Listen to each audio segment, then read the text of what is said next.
acid A, Ka value 10 to the power of minus 3, acid B, Ka value 10 to the power of minus 6.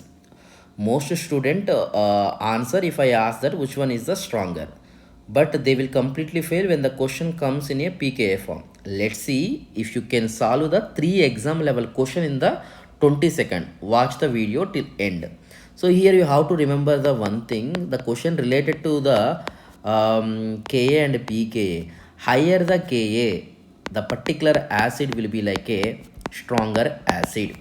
So the value of the pKa is lower, so that a particular acid will be like a stronger acid.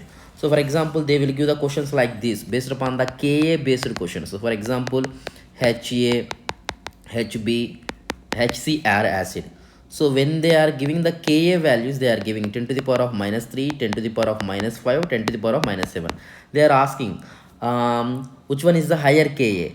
So which one is the higher Ka, which one is the stronger acid. So here higher Ka value automatically which will be the stronger. That means order will be like this will be there here. So automatically stronger acid, most stronger acid will be like a Ha.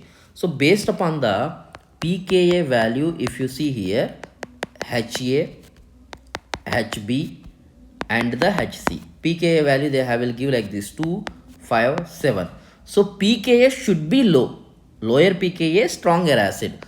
So automatically order will be like a this one. So here you have to remember the one thing, lower pKa is equal to that particular acid will be like a stronger acid. This trick is very important. So they will give like this, pKa is equal to 3, one acid, pKa is equal to 6. Let us say that this is the acid A, this is the acid B. In this they will ask that first one which is the stronger. We know that A is the stronger, but they will ask that how much is stronger. Okay, here we have to know the difference. How much is difference is there? 3 is the 3 units difference is there. So 1 unit difference is equal to 10. So 3 units difference is in the sense 1000 times it is greater than. Which one? A is greater than the B 1000 times. So here you can see here among the following which is a stronger and how many times. So for example, you can see Ka is equal 10 to the power of 4 or Ka is equal 10 to the power of 6. Second one, pKa value is equal to 3, pKa value is equal to 5. So do this question, comment your answer.